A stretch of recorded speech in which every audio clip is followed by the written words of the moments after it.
những các cái gì để chúng ta có thể là giúp đỡ nhau tiếp. Ví dụ như là các bạn cần hỏi về cái gì về cơ xương khớp, hoặc là cần khám bệnh về cơ xương khớp gì, thì thầy Ngọc cũng có thể giúp đỡ được các bạn. Tức là thầy Ngọc thì thực sự là rất là yêu quý các bạn và cũng muốn là để cho các bạn thành đạt trong cuộc sống. Maintenant, je voudrais aborder le problème très principal de la rhumatologie, c'est la sémiologie de l'appareil locomoteur. Et voilà, permettez-moi de vous présenter. Je suis professeur associé Nguyễn Bỉnh Ngọc, vice-président de la Société de rhumatologie d'Hanoï. Maintenant, je travaille à l'hôpital de l'Université médicale d'Hanoï. Voilà,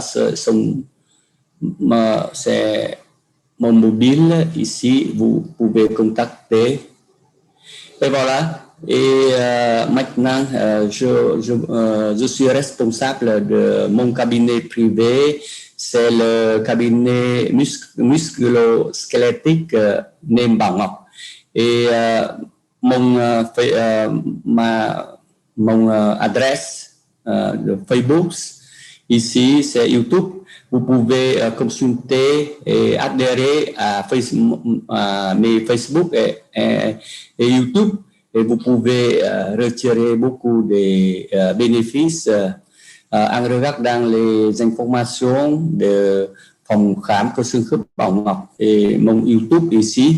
Voilà, récemment, j'ai déjà publié un article sur le journal de rhumatologue. C'est un name, la lettre du rhumatologue, publié l'année dernière en France. C'est journal. Ce journal contient beaucoup d'avis des experts en rhumatologie du monde. Et voilà, professeur Thomas Bardin, c'est l'ex-président de la Société française de rhumatologie, m'a invité de décrire un problème de rhumatologie très connu au Vietnam. C'est pourquoi j'ai déjà publié un article sur la route au Vietnam. C'est l'état actuel de la route au Vietnam. J'ai publié l'année dernière au journal La Lettre du rhumatologue. Et voilà, maintenant, c'est mon contenu de ma présentation. Tout d'abord, je voudrais parler de la panorama sur les maladies musculo-squelettiques. Et c'est très important parce que vous pouvez comprendre l'importance des maladies musculo-squelettiques parmi les maladies chroniques au monde et au Vietnam. Et je voudrais faire l'attention sur du diagnostic et du traitement des maladies et protocole du diagnostic des maladies rhumatismales. Et après, je voudrais insister sur quelques principes d'examination clinique, c'est-à-dire examen clinique du rachis des membres supérieurs et des membres inférieurs. Et voilà, vous devriez comprendre la définition des maladies musculo-squelettiques. Et c'est, je pense que vous avez déjà connu la définition parce que vous avez assisté au mon cours en vietnamien. Mais en français, je voudrais vous parler, exprimer l'essentiel en français.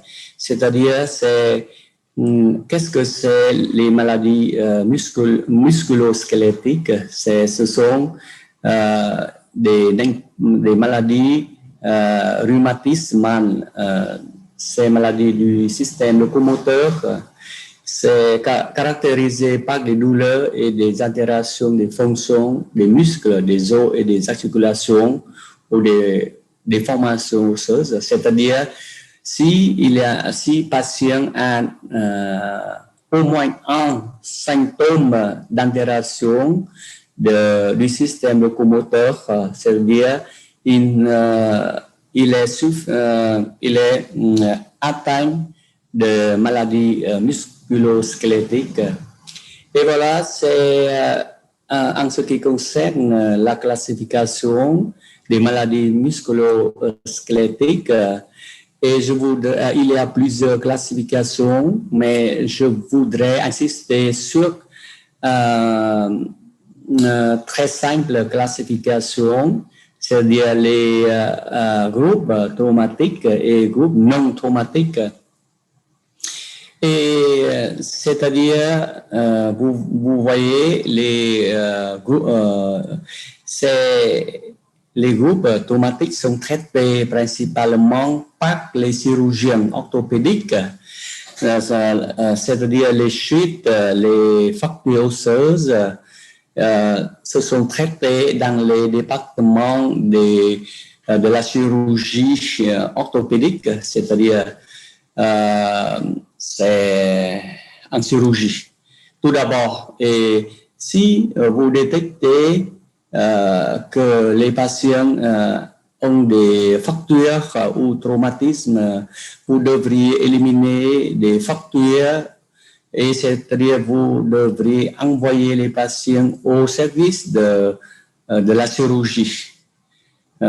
Deuxièmement, ces groupes non traumatiques, c'est-à-dire des maladies qui sont traitées par des rhumatologues, c'est-à-dire des médecins, des docteurs de médecine interne.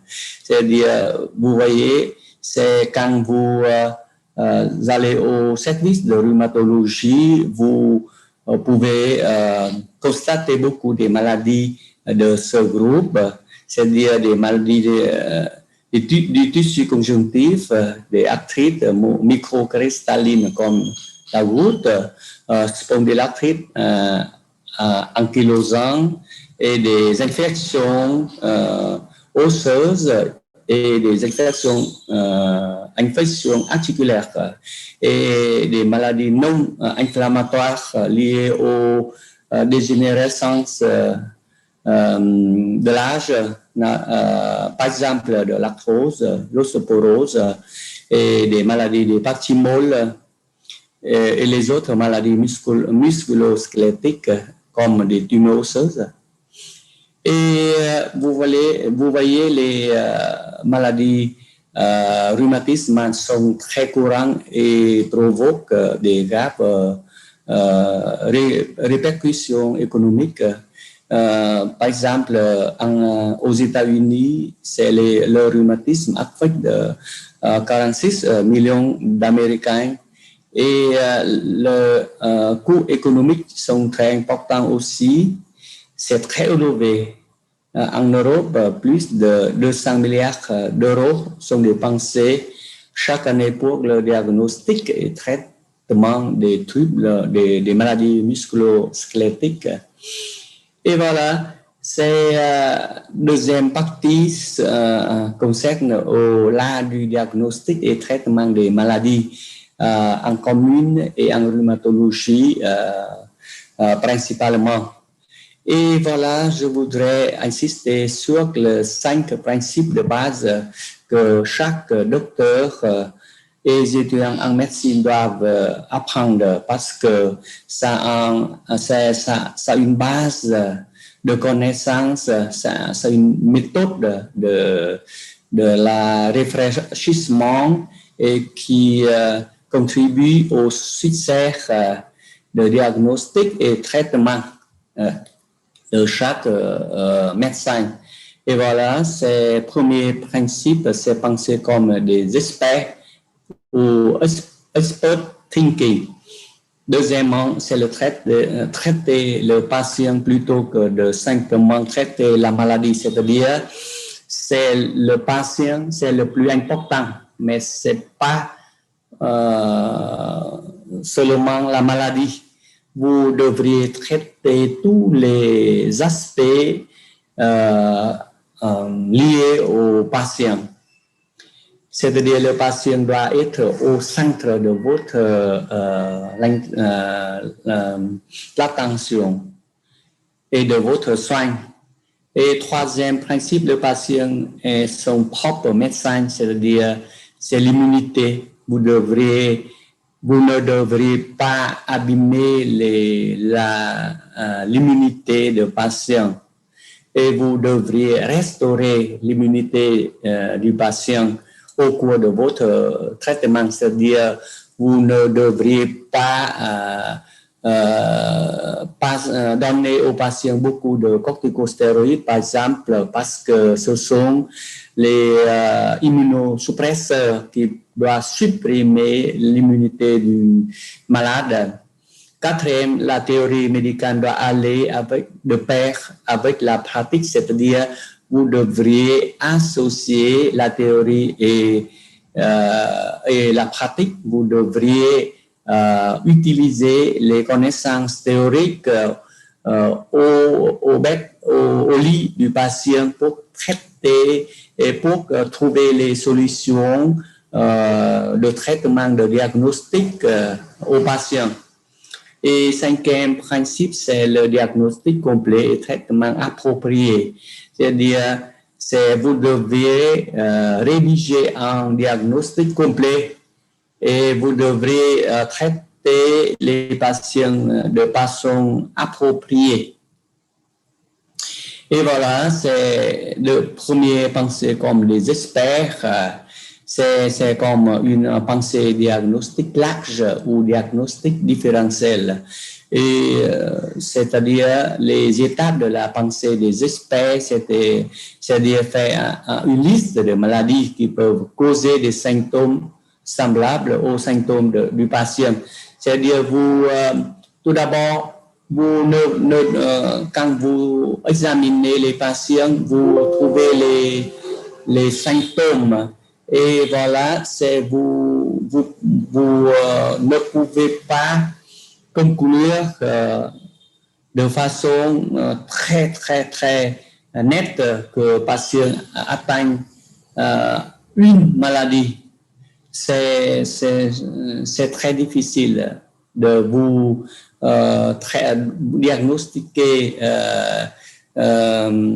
propre au premier temps, et vous devriez lister des maladies qui peuvent causer les mêmes symptômes. C'est-à-dire vous trier des maladies dans l'ordre suivant. Au premier rang, c'est des maladies communes, maladies importantes ou dangereuses, et après des maladies moins importantes. C'est-à-dire les premiers symptômes cliniques évoquent des maladies semblables, des listes des maladies peuvent causer ces symptômes-là.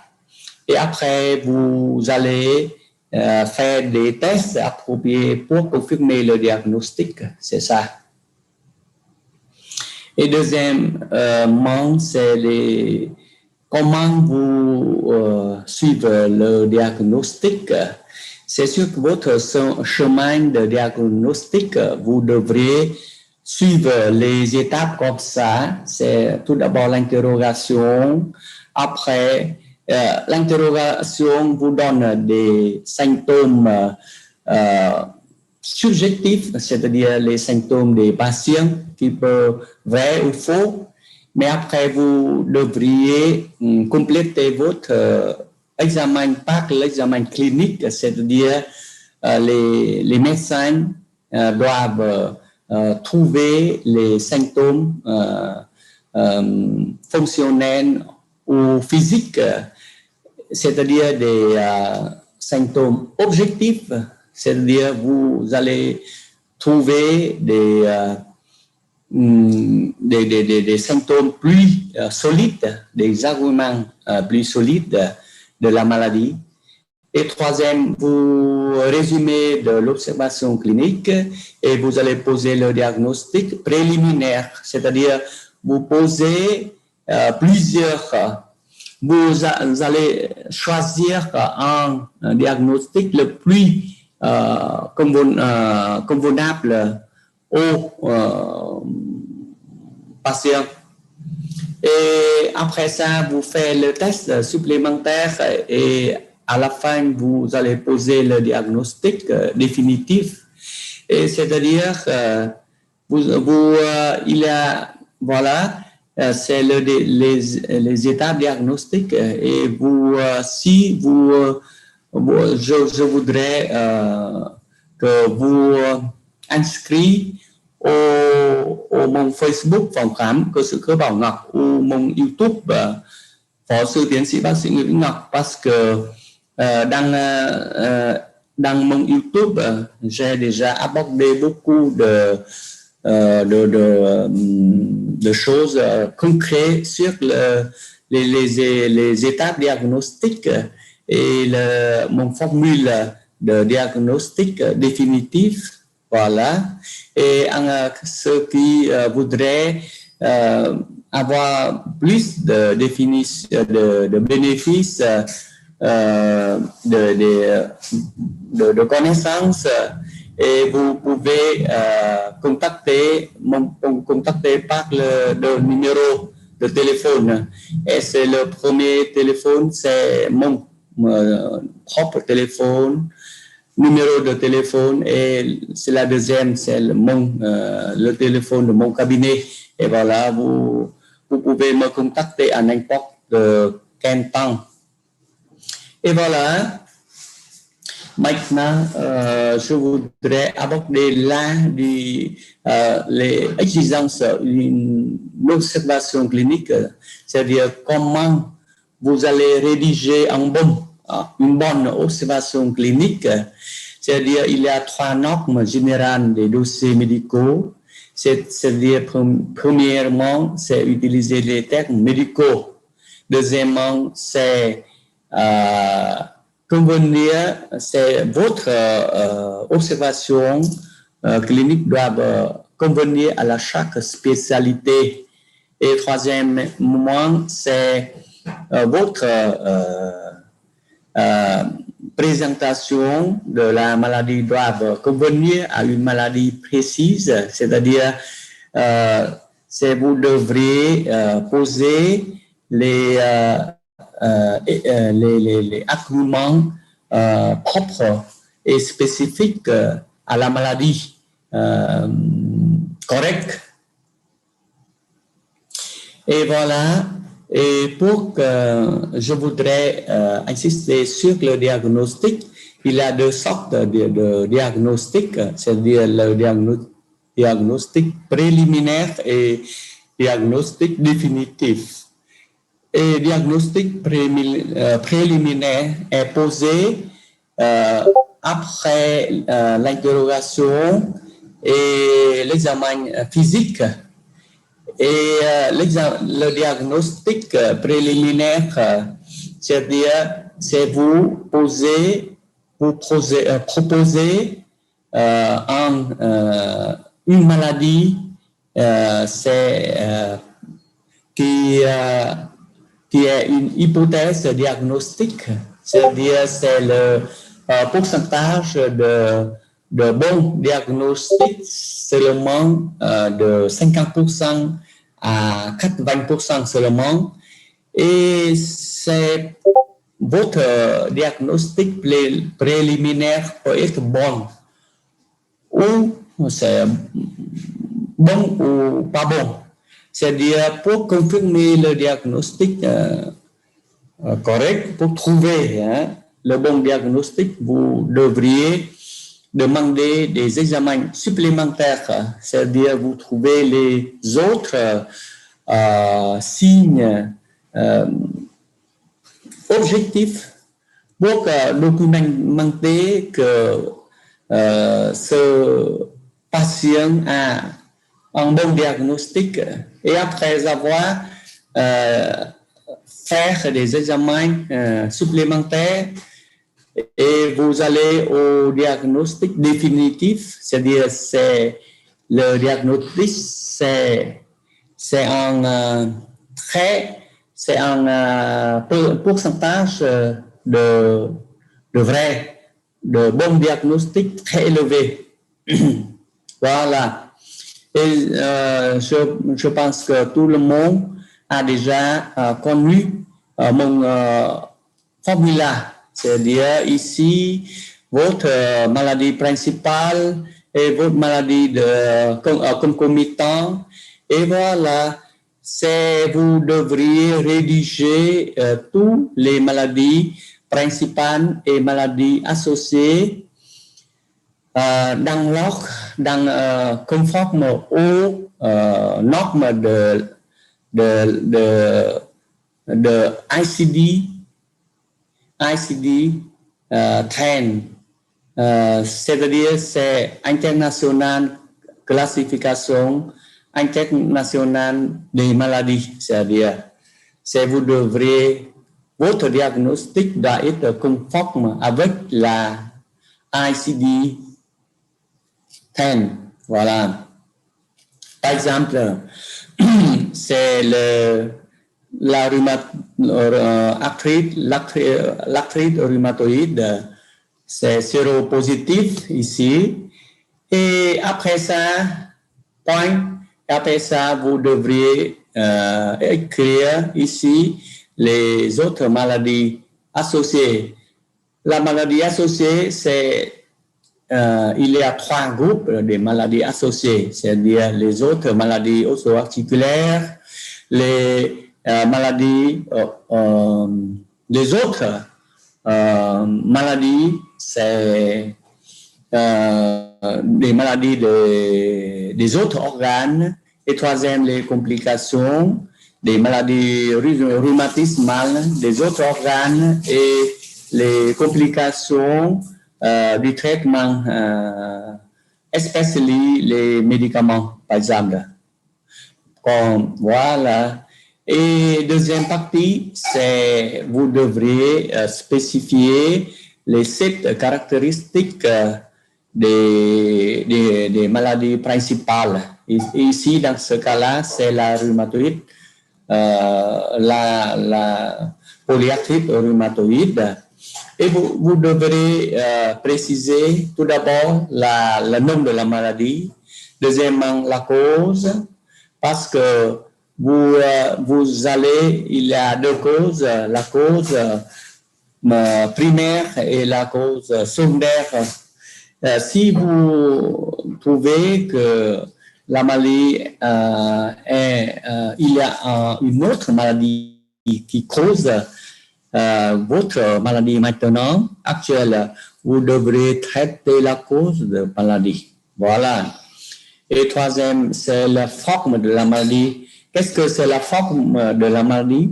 C'est une expression principale de maladie. Par exemple,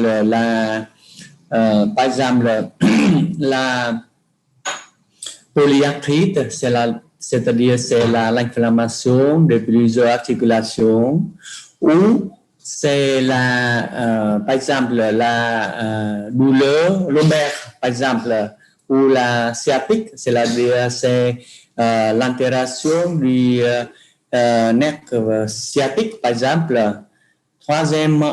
Quatrièmement, c'est le stade de la maladie.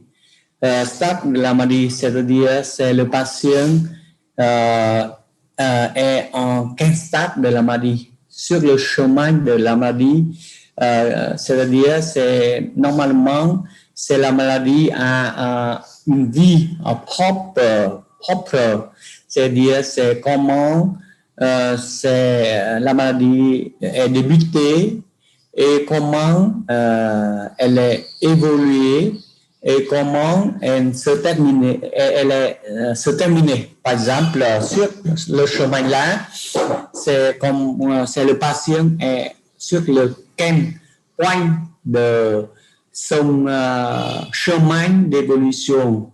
C'est-à-dire, normalement, par exemple, sur la maladie de la polyarthrite rhumatoïde, il y a 4 stades de la maladie. Par exemple, le premier, deuxième, troisième, quatrième.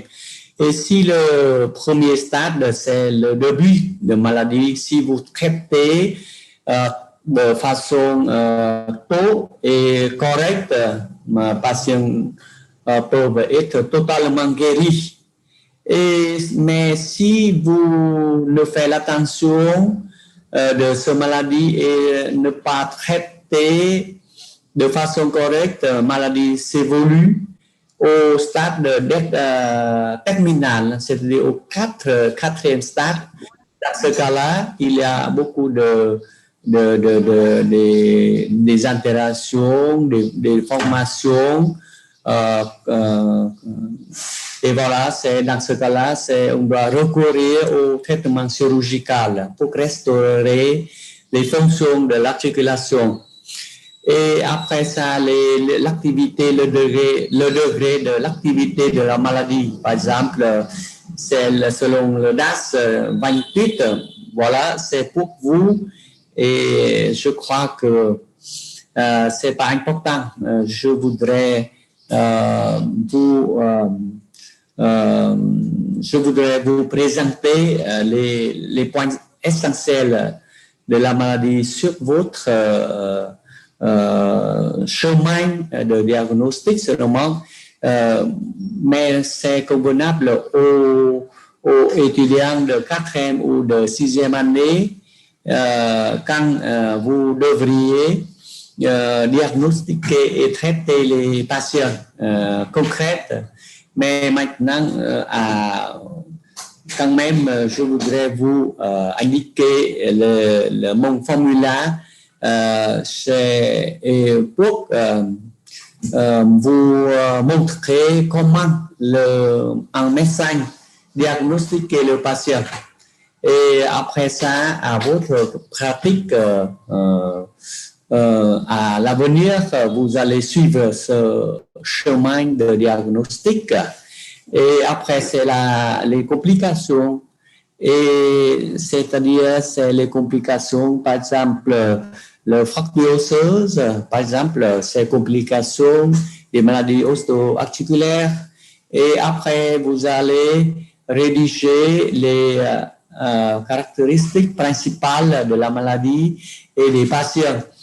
C'est très important parce que si vous allez interroger les patients et vous notez que le patient a une allergie à quel médicament, vous devrez noter à votre dossier votre dossier médical et voilà, vous ne faites pas la prescription de ce médicament-là. Voilà, par exemple, c'est très important. Hein? Voilà. Et voilà, mon diagnostic de définitif se comporte de 2 parties. Partie première, diagnostic des principales maladies et maladies associées.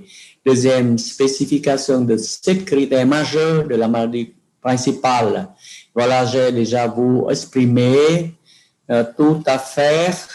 Voilà, et c'est une note très importante que cette formule devrait être toujours utilisée dans tous les cas de diagnostic, soit vous êtes médecin en rhumatologie, en pulmonologie, en cardiologie ou gastrologie, par exemple, dans toutes les spécialités, vous pouvez appliquer mon formule de diagnostic. Et voilà, vous allez dans l'étape, c'est-à-dire répondre à chaque critère, à tout.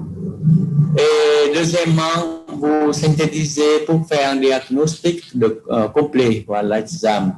Voilà, maladie majeure, maladie accompagnement, la cause, maladie, forme de la maladie, stade de la maladie, niveau d'activité de la maladie, et complications, et principales caractéristiques de maladie, par exemple, la route depuis une vingtaine d'années, et le caractéristique du traitement, par exemple, la polyarthrite rhumatoïde a été traitée par Actemra 5 fois, par exemple, c'est-à-dire c'est une patiente a été traitée par le traitement biologique, c'est-à-dire c'est déjà l'activité de la maladie est très importante et les traitements de base ne peuvent pas assurer la stabilité de la maladie.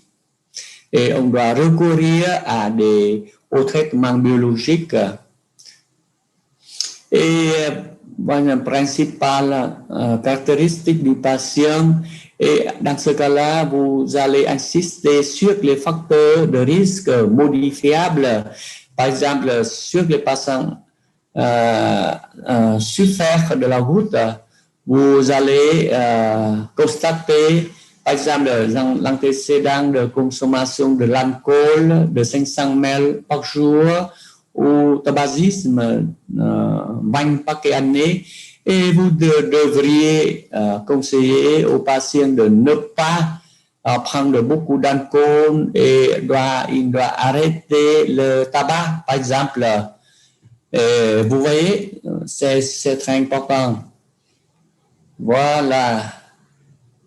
Ici, c'est comment vous allez rédiger le diagnostic de certitude. La polyarthrite rhumatoïde, voilà des étapes, vous voyez, vous notez les points essentiels que vous devriez coupler. Voilà. Et des complications des étapes. Deuxième, c'est maladie principale, maladie d'accompagnement. Voilà, ici vous allez, par exemple, la polyarthrite rhumatoïde, c'est la maladie principale. Et maladie d'accompagnement, c'est-à-dire ulcère gastrique, syndrome de Cushing, allergie à l'ampicilline, l'histoire du cancer du sein opéré, par exemple. Voilà.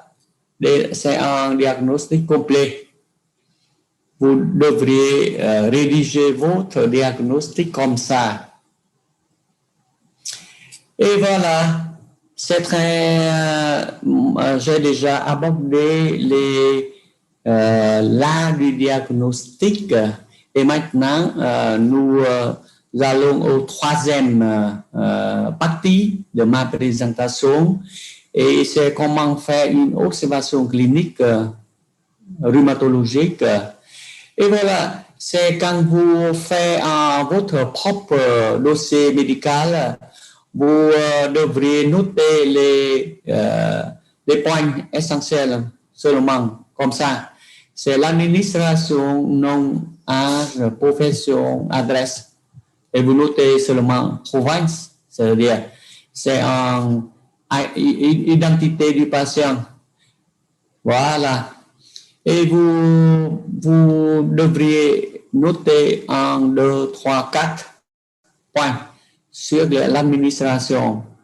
Et deuxièmement, c'est le motif d'entrée. Vous devriez proposer les douleurs, les symptômes de maladies auto-articulaires, comme des douleurs, gonflement, limitation du mouvement, et vous devrez noter le VAS, Visual Analog Scale. Et c'est-à-dire, c'est comment le patient souffre de la douleur. La douleur est très importante. Vous devrez préciser l'importance de la douleur ici.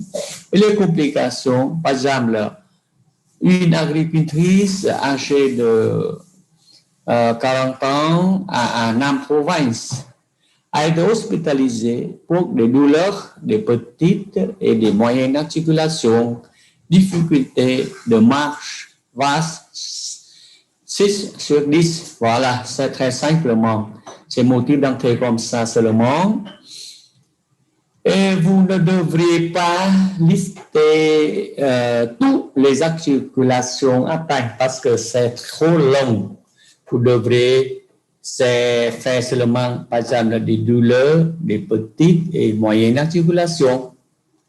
Et troisième antécédent de la maladie, voilà, c'est comment, début, progression, traitement à l'avance, des complications et des épisodes actuels. Voilà, très important. Hein? Et l'histoire personnelle, facteur de risque, comme j'ai déjà vous présenté, et les maladies associées, par exemple la tuberculose pulmonaire. Et voilà. Et c'est-à-dire, j'ai vous déjà présenté, c'est ici, c'est une partie d'observation clinique subjective, c'est-à-dire c'est le symptôme de la maladie, c'est vous recueillir les symptômes par des patients seulement. Et maintenant, c'est à vous qui doivez chercher des symptômes articulaires objectifs, c'est-à-dire des fonctionnels et physiques. Vous allez citer, préciser les caractéristiques de douleur, de l'inflammation, des articulations. Et il y a des schémas très simples pour préciser les caractéristiques de la douleur, par exemple, le site de la douleur, les caractéristiques de l'articulation, les niveaux de la douleur, les temps de la douleur, les propriétés de la douleur et irradiation de la douleur. Et type d'évolution, ce sont des caractéristiques très importantes de la douleur. Hein? Voilà. Par exemple, si vous précisez le site des douleurs, vous allez préciser par exemple, vous pouvez identifier quelle structure anatomique sont atteintes, par exemple, peut-être articulation qui atteignent, des muscles qui atteignent, des os ou des ligaments. Les parties molles, c'est-à-dire vous précisez le site de la douleur et caractéristiques de la douleur. Par exemple, si les patients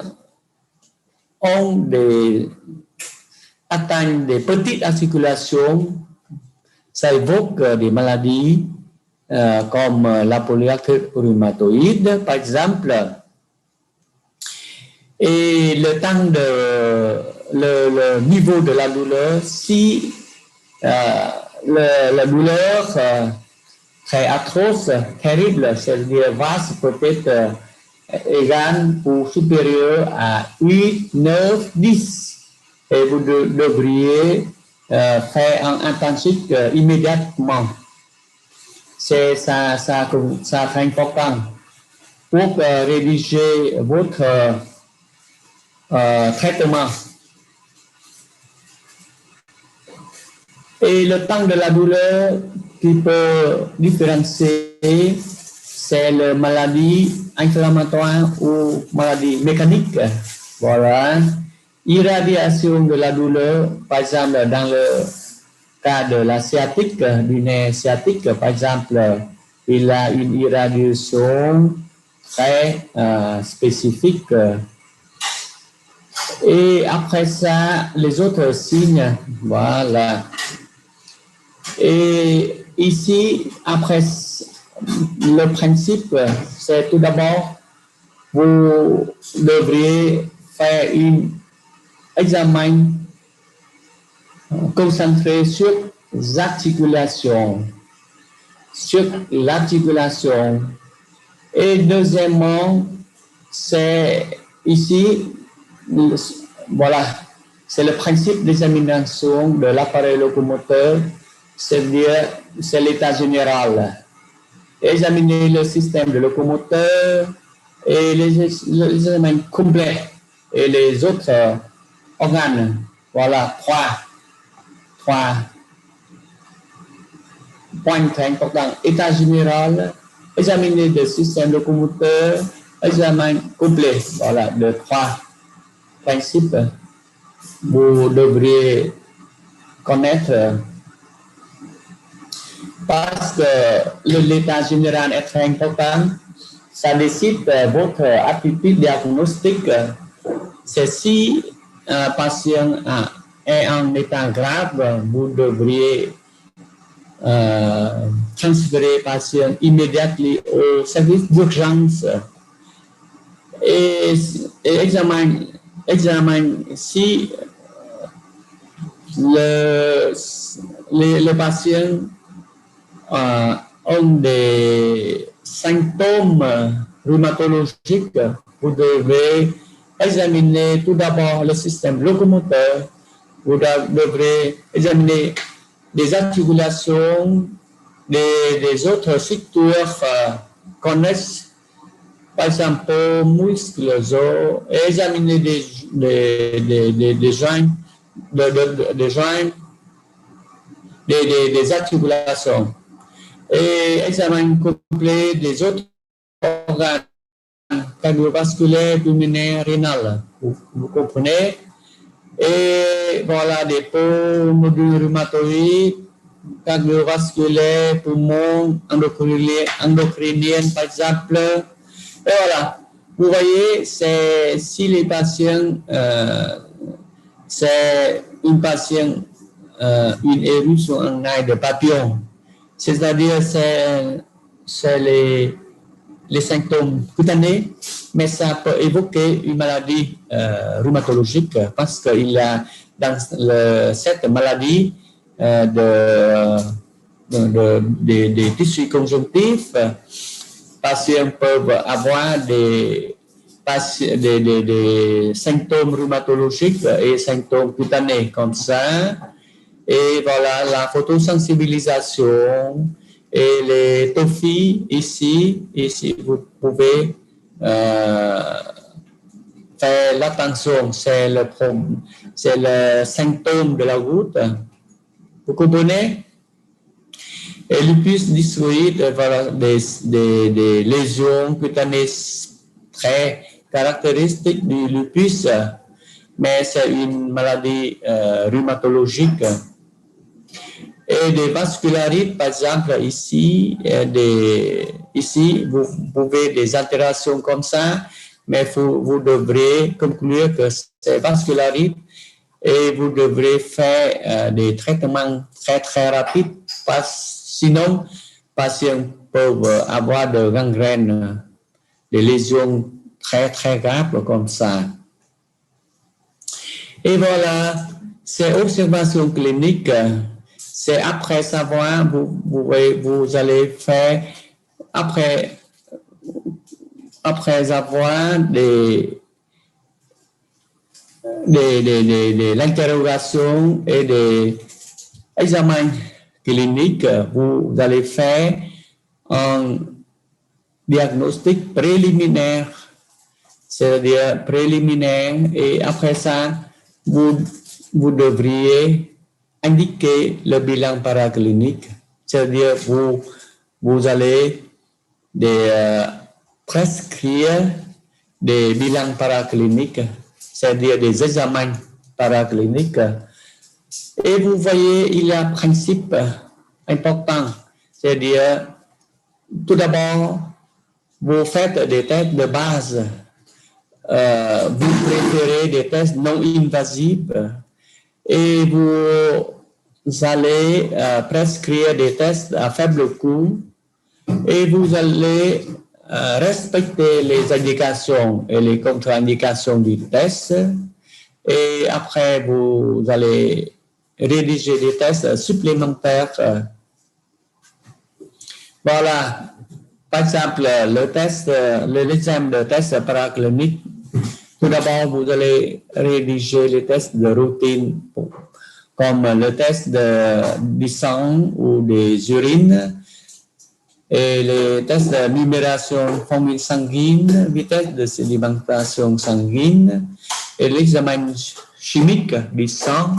Par exemple, vous testez des fonctions rénales comme urée, créatinine, glucose pour dépister la diabète, acide urique pour dépister la goutte et la fonction hépatique comme la GOT, GPT et le bilan phosphore calcique, très important pour les rhumatologues, c'est calcium et phosphatase alcaline. Et après, c'est le bilan inflammatoire comme C-réactif, protéines. Et dans quel cas, vous pouvez presque CK créatine kinase pour dépister les lésions musculaires ou la cortisone sanguine pour dépister les états des glandes surrénaliennes pour dépister l'abus cortisonique de patients. Et après, c'est l'analyse d'urine et vous allez échographie abdominale, électrocardiogramme et radio du poumon. Voilà. Et après, vous avez fait les autres examens paracliniques spécialisés.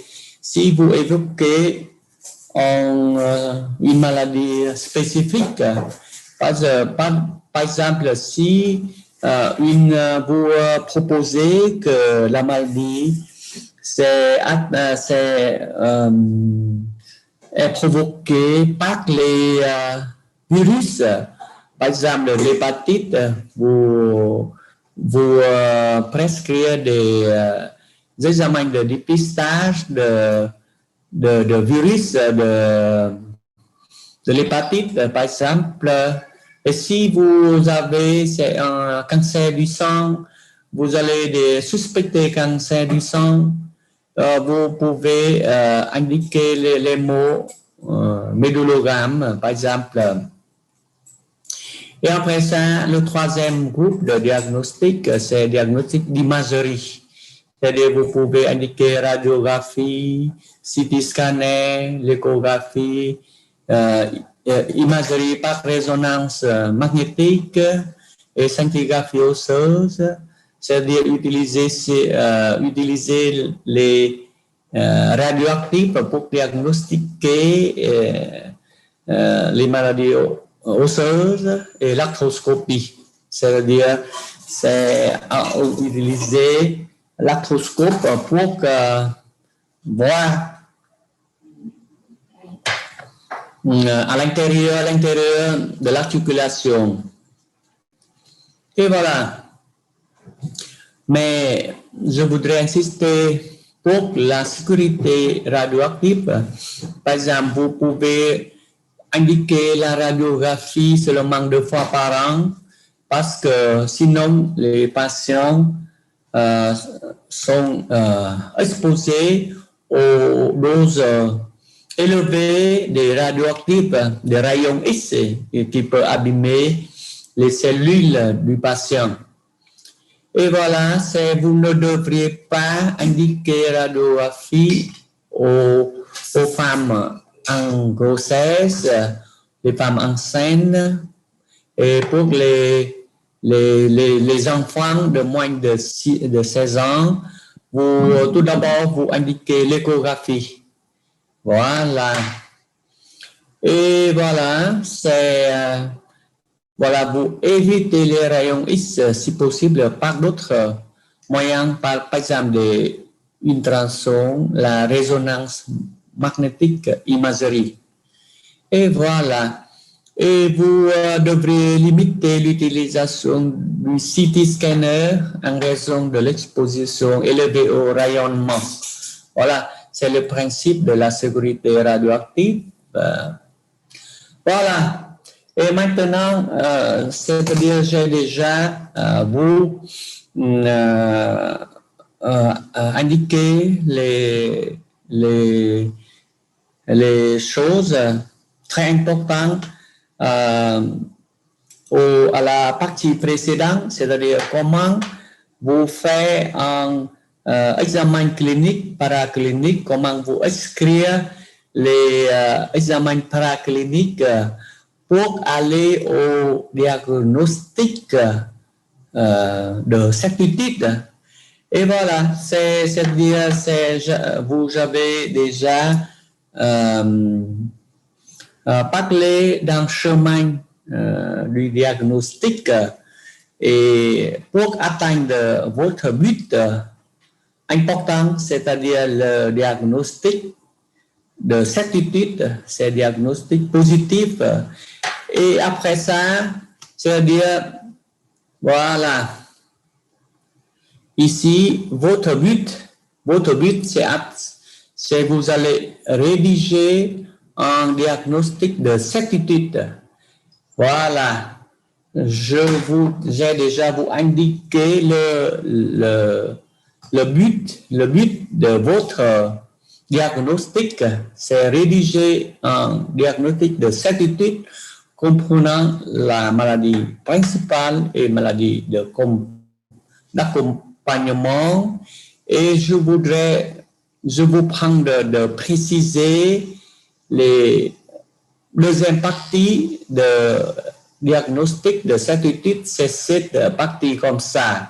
Vous devrez indiquer le nom de la maladie, la cause, la forme, la stade, le degré de l'activité, la complication, les caractéristiques du patient et de la maladie.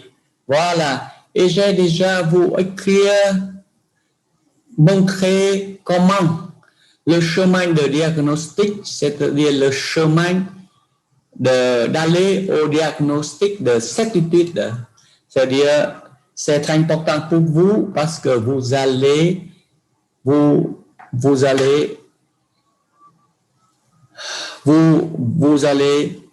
faire des choses des étapes très exactes pour aller au diagnostic de certitude. Vous comprenez? Voilà. C'est l'art du diagnostic aux patients rhumatologiques, mais ça peut être appliqué aux patients de toute spécialité, de rhumatologie, de gastro-entérologie, de pulmonologie, de cardiologie, par exemple, toutes les autres. C'est une formule, c'est commune, c'est général au tout les diagnostics qui peut appliquer à tous les cas, en toutes les spécialités. Vous comprenez? Voilà, c'est très important. Hein? Et voilà. Et maintenant, et maintenant, c'est le dernier partie. Et voilà, c'est l'examen clinique. C'est-à-dire, c'est à bientôt, vous allez au service de rhumatologie de l'hôpital Bạch-Mai, le service de rhumatologie de l'université médicale d'Hanoï. Et voilà, vous déjà avoir sous vos mains, c'est le bouquin, le test de rhumatologie, de la sémiologie médicale en vietnamien. Et maintenant, avec c'est la théorie, c'est comme ça, ma lecture comme ça. Vous allez au examen clinique pour dépister des signes physiques de patients. C'est deuxième partie. Première partie, c'est l'interrogation. Deuxièmement, c'est l'examen clinique. C'est voilà. Et vous allez appliquer des connaissances de clinique à l'hôpital.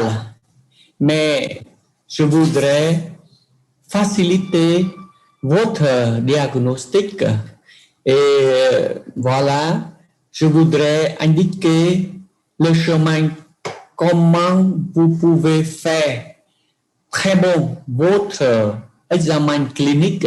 C'est dans ce cas-là, vous devriez suivre les étapes de l'examen clinique. Voilà, c'est un checklist. Par exemple, vous voyez, c'est pour faciliter votre compréhension et votre pratique. Je vous indique, par exemple, les choses très importantes. Par exemple, les checklists d'examination de chaque articulation. Par exemple, ici, vous allez examiner trois parties. C'est l'examination de la colonne vertébrale, examiner les articulations du membre supérieur et l'examination des membres inférieurs. Vous comprenez? Et maintenant, je voudrais indiquer comment on peut examiner le rachis. Rachis, c'est-à-dire il y a sept étapes. Vous voyez, tout d'abord, c'est la bienvenue au patient, après l'observation du patient, palpation et examiner la mobilité du rachis. Et voilà, vous devriez examiner la mobilité des articulations parce que c'est l'examen, c'est parce que le système locomoteur, c'est un examen mobile, c'est-à-dire vous devriez contrôler, examiner les mobilités des articulations. Dans ce cas-là, c'est mobilité du rachis. Et après ça, examiner les articulations sacro-iliaques. C'est une partie des articulations du rachis. Examiner du nerf sciatique parce que c'est la nerf sciatique est très facile à atteindre au cours des maladies du rachis. Et après cette conclusion et explication au patient. Voilà. Vous devrez suivre cette étape de l'examen du rachis. C'est votre checklist. Et voilà. Et vous devrez lire votre bouquin de la sémiologie médicale pour pouvoir faire cette étape. Vous voyez, il y a des indications dans notre bouquin. Et voilà comment la sciatique, par exemple, ici, vous voyez, c'est la courbure normale du rachis. Ici, c'est la syphose dorso-lombaire. Voilà.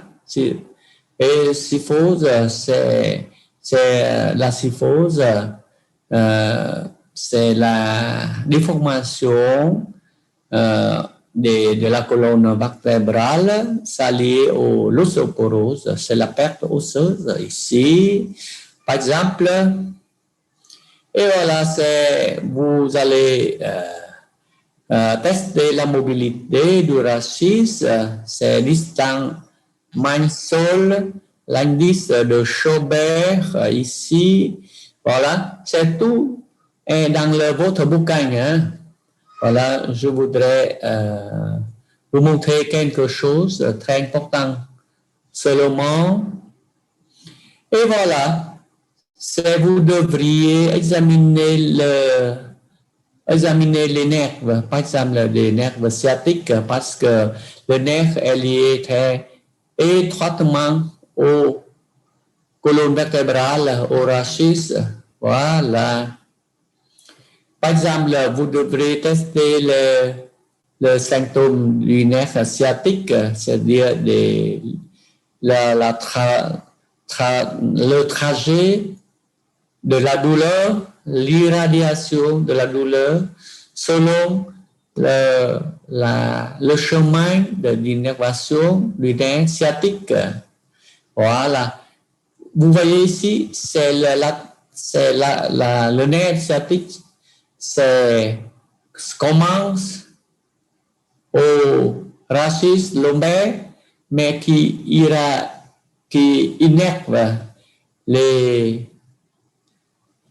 membres inférieurs, et c'est pourquoi vous devriez examiner le membre inférieur pour conclure que ces symptômes de la douleur commencent du rachis. Ici, c'est rachis lombaire. Et le signe de la sègue est le premier partie, c'est le deuxième partie. Cette première partie, c'est contrôler pour évoquer, c'est élever une membre inférieur, une jambe pour provoquer la douleur, la compression du nerf sciatique.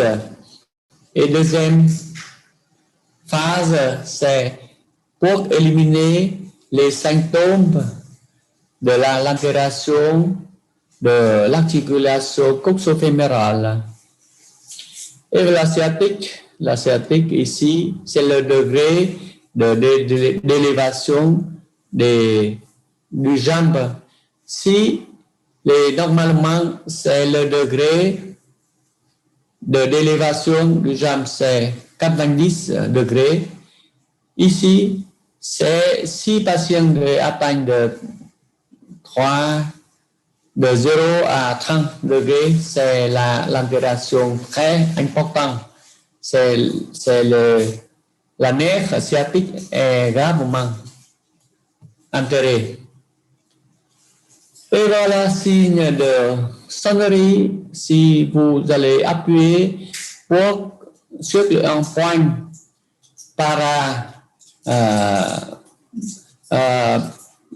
c'est près de la colonne lombaire, vous allez évoquer de la douleur sciatique comme ça. Et voilà, pour vous montrer, c'est l'imagerie par résonance magnétique. Vous voyez ici, il y a la hernie discale ici. Voilà, hernie discale sur la résonance magnétique nucléaire. Ici, vous avez indiqué sur le radio du bassin, c'est-à-dire vous allez ici, vous avez noté une ostéocondensation ici et ostéolyse ici. Ça évoque un métastase osseuse, ce qui peut provoquer la douleur du bassin et la douleur de la colonne vertébrale. C'est-à-dire, c'est-à-dire c'est la lombalgie secondaire évoquée par c'est la métastase osseuse du cancer. Ici, vous voyez, c'est l'altération du... ici, c'est les articulations sacro-iliaques qui sont altérées ici. Voilà, c'est le signe de la spondylarthrite ankylosante. Voilà.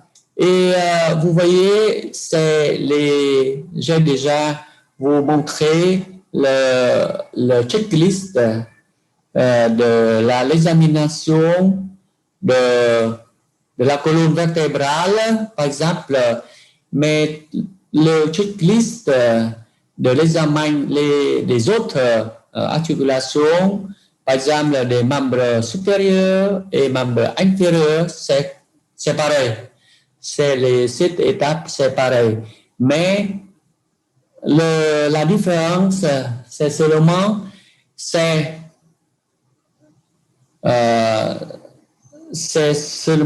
le site d'examination et chaque articulation a une propre structure, la fonction et la caractéristique et c'est un rôle. Et c'est pourquoi vous devriez examiner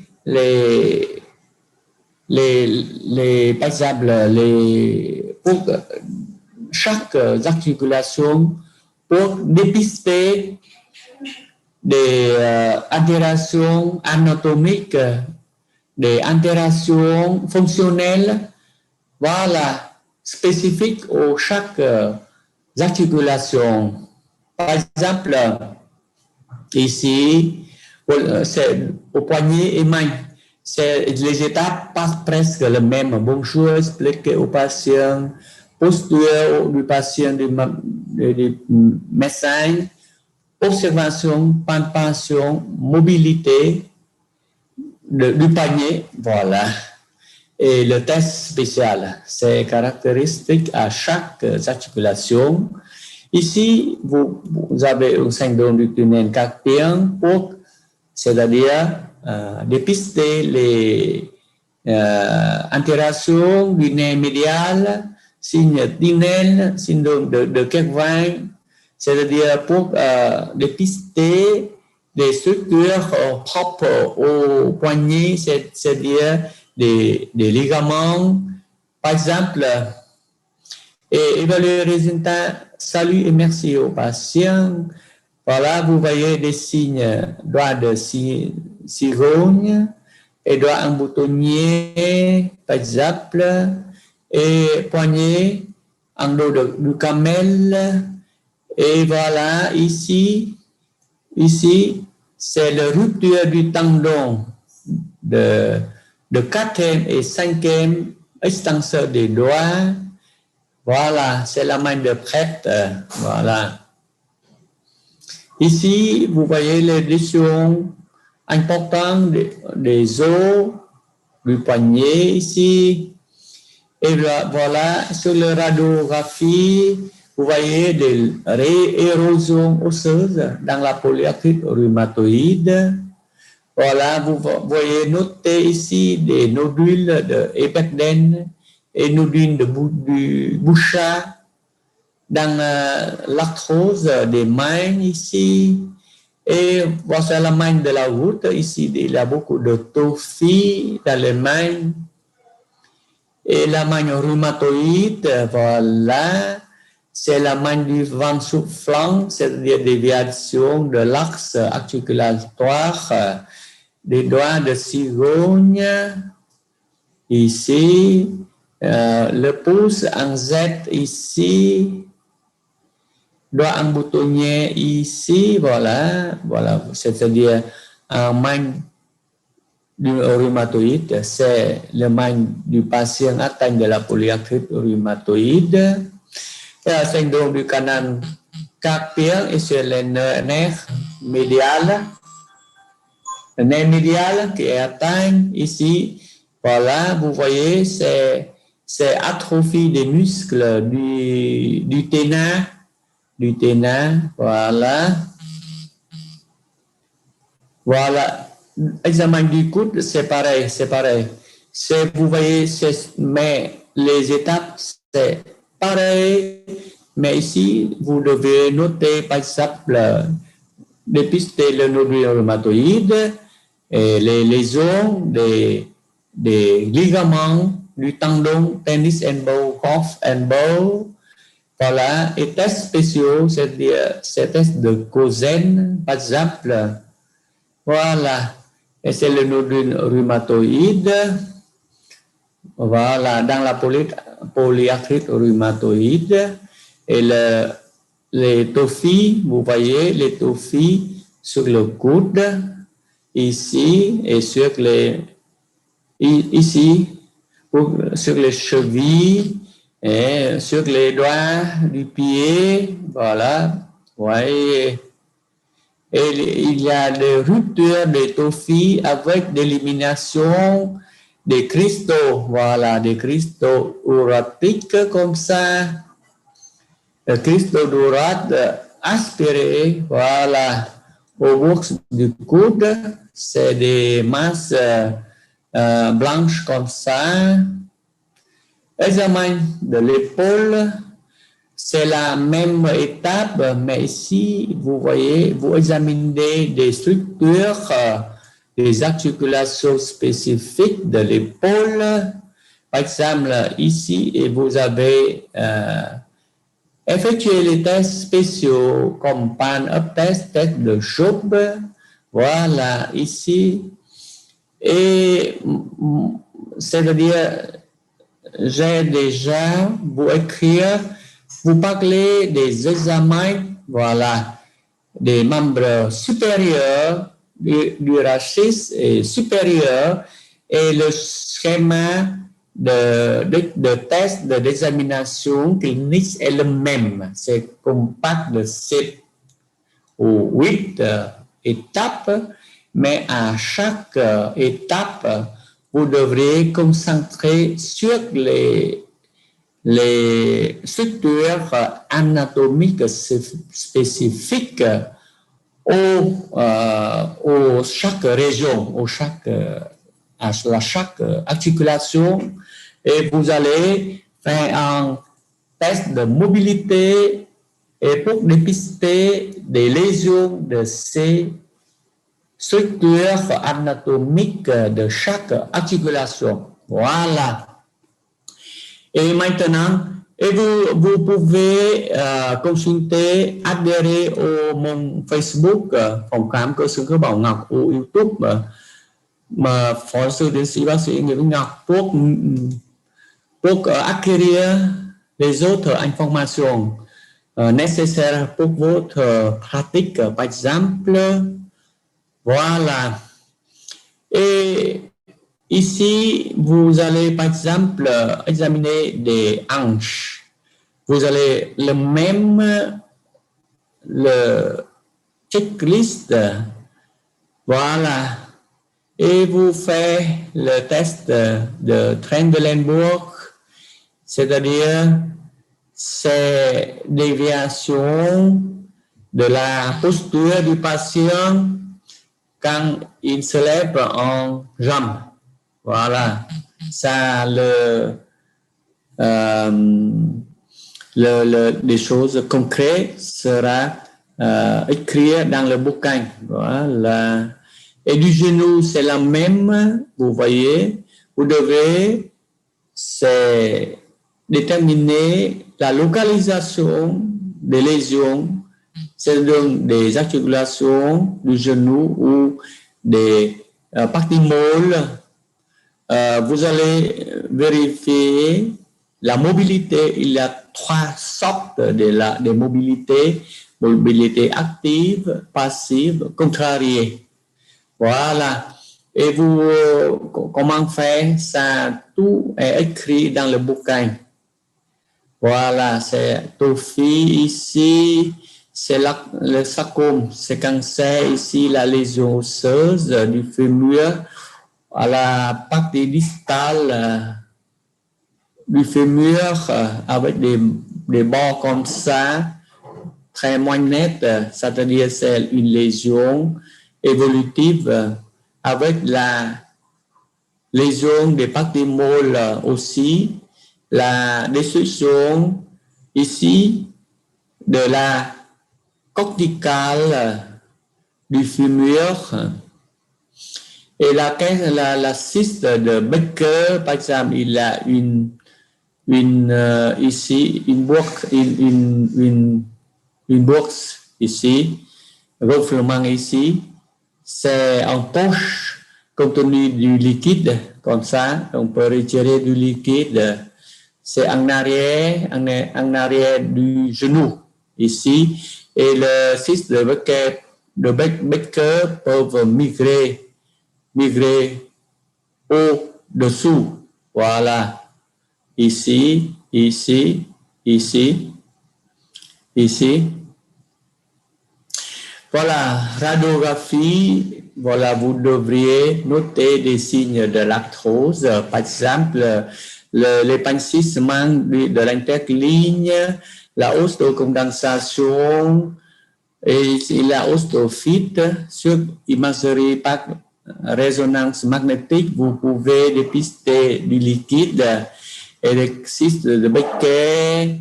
Il y a ici du liquide dans l'articulation, par exemple, et vous allez aspirer, par exemple, du liquide de l'articulation gonflée comme ça, et vous devez faire insérer l'arthroscope pour visualiser l'intérieur de l'articulation, ici normal, ici vous allez, c'est le cartilage sont détruits, il y a beaucoup de fibrines dans l'articulation. Et les chevilles et du pied, c'est la même chose. Voilà, ici vous allez constater la déviation de l'axe du cheville. C'est très important aussi. Et aussi, c'est l'inflammation de l'articulation taxo, de l'articulation du gros orteil, c'est-à-dire de la première métatarso-phalangienne, ça évoque la route aiguë, c'est la tophie, c'est inflammation de la cheville, avec la red couleur, c'est ça, c'est-à-dire ça très spécifique de la goutte. Voilà, j'ai déjà terminé ma lecture maintenant et vous pouvez consulter, me contacter par ces numéros de téléphone. Et si vous allez avoir des questions, vous pouvez me contacter. Et voilà, merci beaucoup de votre attention. Et voilà, et maintenant, est-ce que vous avez des questions? Voilà. Oui.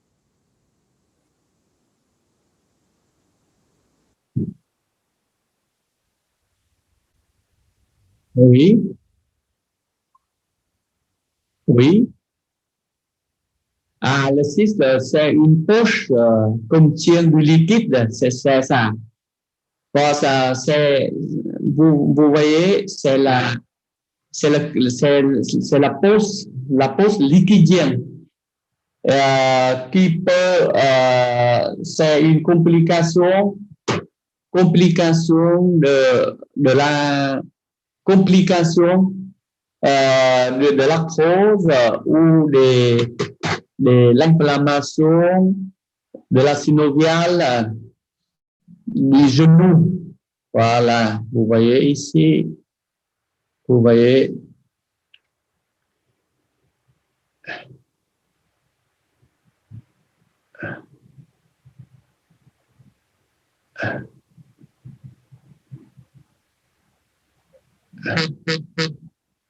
Voilà, oui, il y a des poches du liquide, c'est-à-dire on peut retirer du liquide ici. Vous voyez? C'est-à-dire, c'est ici, la synoviale, l'articulation est inflammée, ce qui peut produire des exsudats, c'est des liquides, on peut retirer comme ça. C'est l'arthrose ou l'arthrite rhumatoïde. Voilà. Inflammation qui peut causer là. Voilà. Et qui a des questions comme ça. Qui a des questions encore? S'il vous plaît. Voilà, vous êtes des très bons des médecins, des étudiants très talentueux. C'est pourquoi je voudrais vous poser plus de questions. OK? Voilà. Qui posait des questions? Voilà. Voilà. Et est-ce que vous pouvez faire une votre résumé ou votre l'attention? Est-ce que vous comprenez des choses qui a déjà indiqué dans ma lecture? Qui peut parler, par exemple, Lê Bảo Hoàng, s'il vous plaît? Lê Bảo Hoàng. Oui. Oui, maintenant, qu'est-ce que vous parlez de... Est-ce que vous comprenez quelque chose? Parce que j'ai déjà vous expliqué en vietnamien et maintenant j'ai seulement expliqué en français seulement. Et est-ce que vous pouvez comprendre? Et par exemple,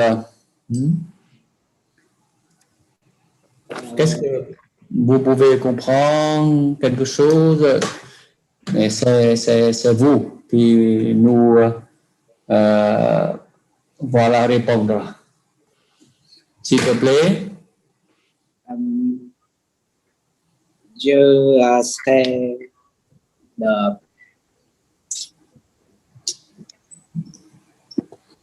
Comment? Vous pouvez parler quelque chose. Voilà les autres avis, votre avis. Et les autres avis, s'il vous plaît. Les autres avis. Voilà. Les autres avis. Oh, c'est très bon. Les autres. Voilà, qu'est-ce que vous pouvez, vos conclusions de ma lecture, par exemple? Qu'est-ce que c'est quoi?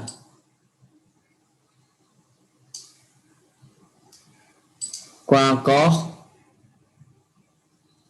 C'est très bien, mais quoi encore? Les autres, s'il vous plaît.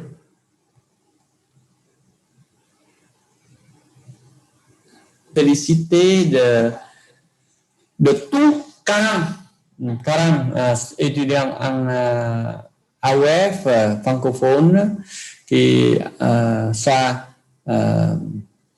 contribue ou ça présente aux lectures des professeurs de la francophonie pour bénéficier le mieux, le plus possible des connaissances très bonnes à vous. Vous comprenez? Voilà, merci de votre attention, de votre participation. Et voilà, c'est à l'autre fois. Merci beaucoup. Au revoir.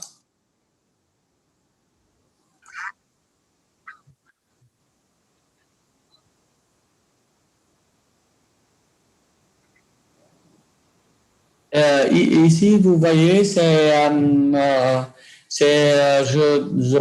dois rédiger,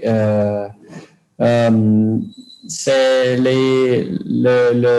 ma présentation et je dois collaborer avec le centre d'informatique de l'université pour faire rédiger une lecture très, très, très didactique. C'est pourquoi maintenant, je suis en train de faire ça. Vous prenez et après ça, vous allez des bonnes versions. Et maintenant, je n'ai pas encore fait